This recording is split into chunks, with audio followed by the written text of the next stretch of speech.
अस्सलाम वालेकुम। हम निकल पड़े रात के वक़्त अपने ससुराल के लिए क्योंकि बच्चों की हो गई थी छुट्टी, तो मैंने सोचा क्यों ना छोटी-छोटी वीडियो बनाती जाऊँ और आपको अपनी रूटीन शेयर करूँ। हम पहुँचे मोटरवे पे, बच्चों ने अपने पापा के साथ नमाज़ अदा की, तो मैंने देखा कि जो मेरा एक बेटा है ना, वो ज़रा मतलब कि शैतानी आदत उसमें आ चुकी हैं और वो नमाज़ नहीं ठीक से पढ़ रहा।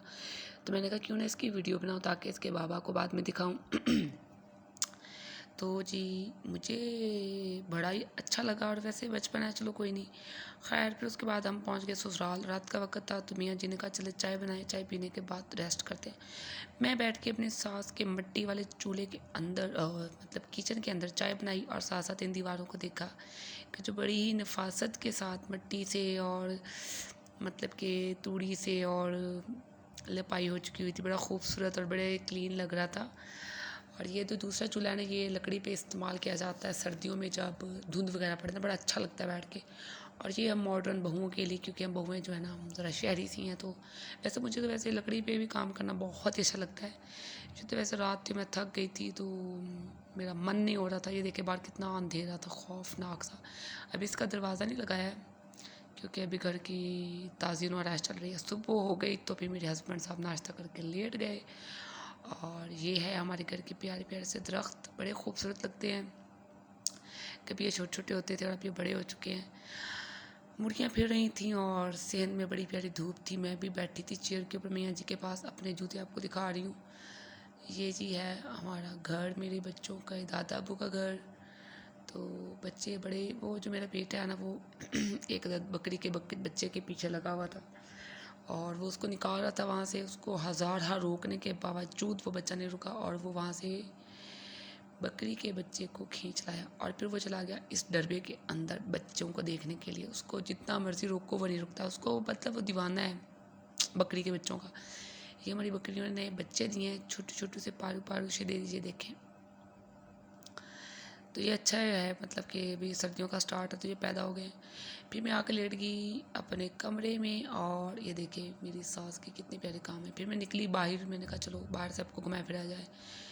ये फिर मैं आके अपनी बकरियों के पास देखने के लिए, मेरे बच्चे भी खेल रहे थे बाहर, तो मैंने सोचा क्यों ना बाहर का एक चक्कर लगाया जाए।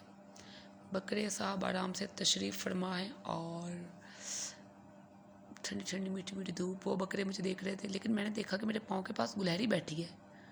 मतलब मैं हैरान रह गई, वो मुझे देख के बिल्कुल नहीं भागी। तो मैंने भी मौका पाते ही मैं भी उनके पास बैठ गई। मैंने उनके पास बैठी और मैंने उनकी वीडियो बनानी शुरू की, तो वो फिर से आराम से अपने खाने पीने वाले काम में मशगूल हो गई। ऐसे मैं इस चावल को साफ़ किया था तो चावल के ना कुछ यहाँ पे रिमेनिंग्स फेंके गए थे, तो जिनकी वजह से ये देखे ना, ये चावल को चुन चुन के साफ़ करके खा रही थी। तो इस तरह की चीज़ें ना जो सिर्फ आपको देहात में देखने को मिलती हैं, शहरों में तो नामुमकिन। ये प्यारी सी बकरी बैठी थी मेरी रेड कलर वाली। तो मैं चलती हूँ इसके, ये जो बड़ी गाय है ना, गाइस, इसने माशाल्लाह से 2 गर्ल्स दी हैं। तो she delivers 2 baby girls at the same time. चले जी, ये जो मुर्गा बड़ा शैतान का टूटा, ये मेरा बकरा है शेरा। पिछली वीडियोस में भी आपने देखा होगा इसको, भी काफ़ी कमज़ोर हो गया। इसके साथ एक हादसा रूनुमा हुआ है। ये मेरे ससुर के सामने खेत हैं, बच्चे मेरे खेल रहे हैं। तो फिर मैं निकली इस तरफ, मैंने कहा देखूँ जी यहाँ पे क्या हो रहा है। यहाँ पे तो लकड़ियाँ फेंकी गई थी अच्छी खासी, और ये मेरी सास ने ना बाहर मतलब फेंक के ना तो उसको आग लगा दी थी। ये जो इस वक्त का टाइम होता है ना गाँव का, बड़ा मज़ेदार। फिर मैंने दिखाया आपको अपना जूता, प्यारा सा, बड़ा अच्छा लग रहा था मेरे पाँव में। फिर मुझे नज़र आया कि जो अमरूद का दरख्त है ना, उस पर कुछ लगा हुआ है, तो मैं चल पड़ी अमरूद की ट्री की तरफ। जब मैं पास पहुंची तो बड़ा ही शॉकिंग था मेरे लिए भी कि अमरूद लगे हुए थे। वैसे तो इस मौसम में अमरूद पक चुके होते हैं, लेकिन ये जो अमरूद है ना, बड़ा अनाड़ी है, इसने अभी भी फल उठाया था। और ये देखें जी कितनी प्यारी एलोवेरा, लोग एलोवेरा बाज़ार से ख़रीद ख़रीद के लगाते हैं और यहाँ लगी हुई है। खेत बड़ा साफ़ और प्यारा लग रहा था और बहुत ही अच्छा मौसम था, ना ठंड है ना गर्मी है, मतलब बड़ा ही अच्छा मौसम। फिर मैं चल पड़ी अंदर की तरफ क्योंकि मेरा बेटा मुझे बुलाने आ गया था। तो मैं उसके पीछे चलते हुए पहुंची घर, लेकिन घर नहीं पहुंची, मैं पीछे ही हूँ। मैं इस राख को देखते हुए जा रही थी कि राख कहीं गर्म तो नहीं, लेकिन नहीं गर्म थी। फिर जी मेरे बच्चे भागते अंदर आए और वो पकड़ के लाए थे एक अदद मुर्गा।